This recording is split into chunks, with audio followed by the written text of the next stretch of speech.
When we come back, we'll venture beyond the ranch and explore two fascinating towns nearby: charm, history, bowling, and killer garlic bread.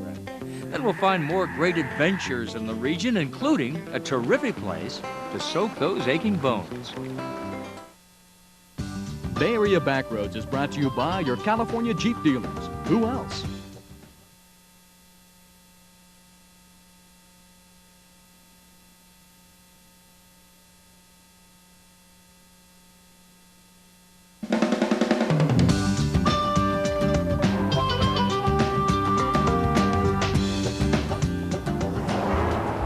This part of Northern California is some of the most wide open in the state.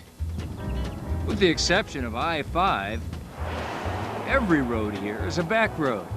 It's possible to drive for miles and miles without ever seeing another human being, though you might see some elk. Well, this beautiful scene is in Colusa County, just south of the California Ranch, which is a few miles in that direction. Well, in all of Colusa County, which is a pretty big place, there are only 20,000 people and 2 incorporated communities. Well, in these 2 towns, the Old West and old traditions are alive and kicking. The town of Colusa is one I've been through many times, but I don't really know it very well. Slow down, take a look. You'll be surprised at what you see. On the day we choose to visit, we are quite surprised. We have to yield the road to a herd of longhorns. They're part of a parade that kicks off Colusa's annual Western Days, a weekend of events that celebrate ranching and the cowboy life. This is where the cowboys, this is our play days. Cowboys and cowgirls play. And future cowpokes learn. So I drive all my nails in the dead horn on the outside, so there's no feeling in it. Colusa has other charms besides Western Days. It sits right along the Sacramento River, in the shadow of the Sutter Buttes, the dominant feature in an otherwise flat landscape. The streets are wide and tree-lined. It's like living in a forest, living in this one neighborhood. With many well-preserved old homes. It's almost like a museum of houses, just driving through this one little area because there's so many different styles. That includes the beautiful Victorian Kathy Moran restored. Kathy has been the Colusa County Clerk since 1988. Her office is in the second oldest working courthouse in California, built in 1863. There's a lot of history here, but it's also very much alive in the present. A century ago, the Sacramento River was the region's main source of transportation. Colusa was a busy port with a population of 10,000. Today, there are only 5,000 residents, and the river is mostly used for recreation. It's one that you can enjoy in a lot of different ways, whether it's fishing or just coming down and sitting on the bench and watching the water go by. Kathy brings me to Levy Park, one of Colusa's many parks and open spaces. It's a very quiet, peaceful place, except when the speedboats go by. If you want noise, it's not far away. Michael Wilkinson owns Riverside Lanes, but he came to Colusa from the Bay Area because he wanted to buy an old movie theater. I had never seen or heard of Colusa until I discovered the movie theater back in 1996. You don't have any of the big old urban sprawl and strip malls going back and forth everywhere. It's an oasis. Michael restored the theater. Then he brought the 10-lane bowling alley back to life, too. We bowl a few frames.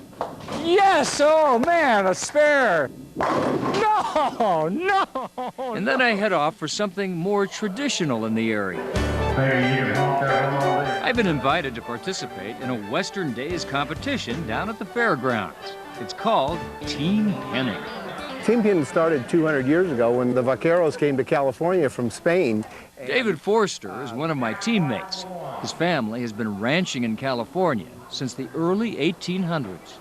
we're going out there and they say, go get a number 3. Right. We have to get one number 3. One number 3. Out of that herd. Of 30 animals. Bring them up here and put them in that pen, and we raise our hand when we get time, and if we get the quickest time, you get the buckle. Stay back here. Stay back. My job is to keep the rest of the herd from getting by, while my 2 more experienced teammates do the dirty work. Unfortunately, I let an extra calf escape, and I have to chase it back before our timer can be stopped.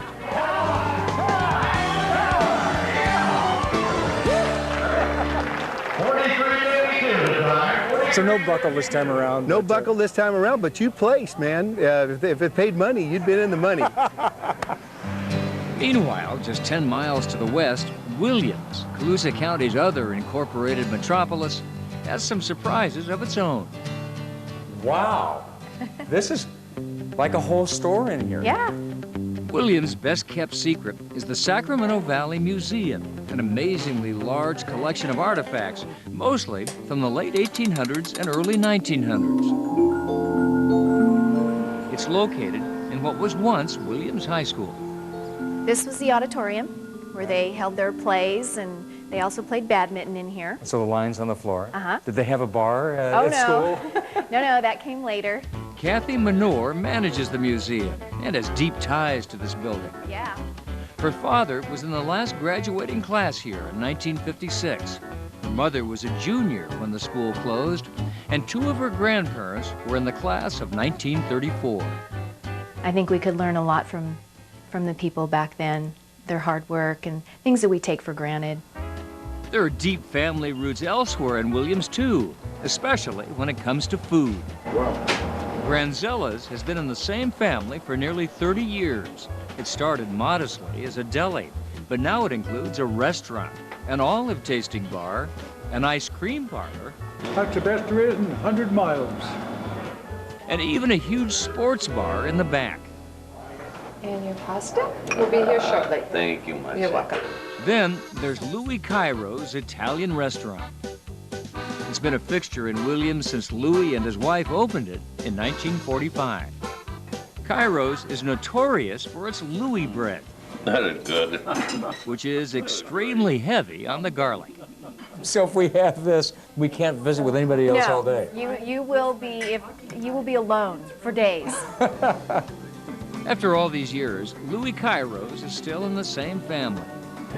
It exemplifies a region that enriches its present by cherishing its past.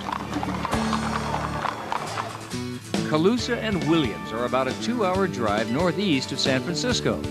For more information about any of the places we visited, call the Backroads hotline or log on to our websites. When we come back, wildlife, wild flowers, and wildly soothing waters.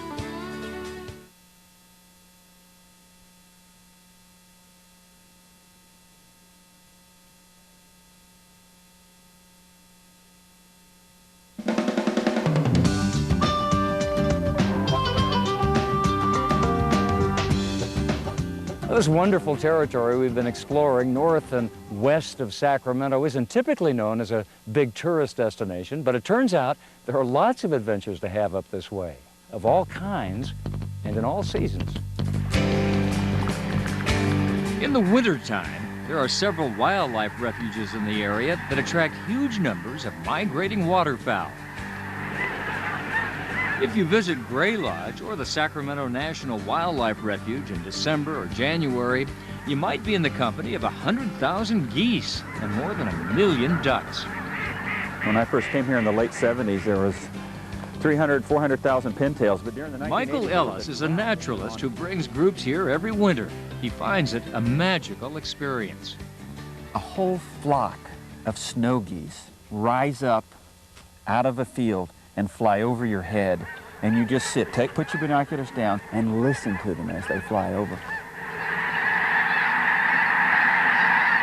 The only bad thing about coming here is that, like the birds, you'll want to migrate back the following winter. In the springtime, many of the fields in this region erupt with wildflowers.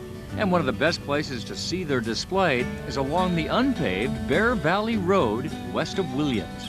The school bus stopped right here really wasn't a bus. It was just basically a little station wagon that had Stony Creek School District written on it.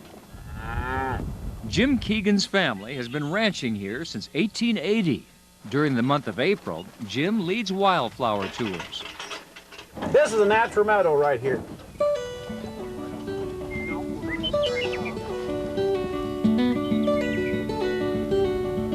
There's nothing much more soothing than nature's palate. Except maybe Wilbur Hot Springs, about 10 miles to the south. When you go in the water here, it doesn't feel like hot mineral water. It feels like hot medicine. Dr. Richard Miller has been taking this medicine since the 1970s, when he bought the crumbling remains of a resort that first opened in 1865. I'm a much softer guy. It's probably not as noticeable that I'm from Manhattan. Wilbur Hot Springs is clothing optional, and the whole place has a communal feel to it. Everyone stays in the main house, where the rooms are simple and the bathrooms are down the hall. Too often when we go away on vacations, we come back feeling like we need a vacation from the vacation. Here, people can take the waters, get a massage, be with this nature, thousands of acres surrounding us, and come back really feeling rested. The waters, the flowers, the birds, not to mention an amazing ranch and some charming towns in between. Just a few of the hidden treasures you'll find along these back roads. For more information about any of the places we visited, call the Backroads hotline or log on to our websites.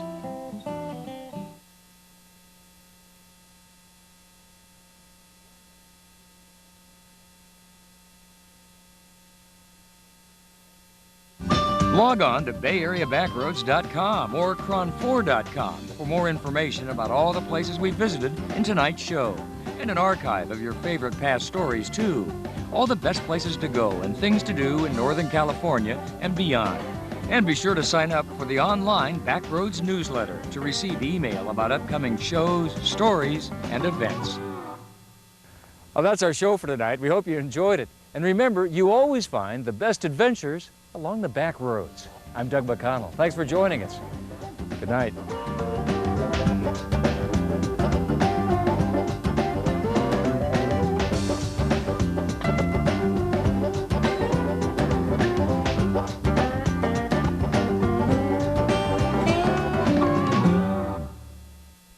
Bay Area Backroads is a production of Cron 4, the Bay Area's news station.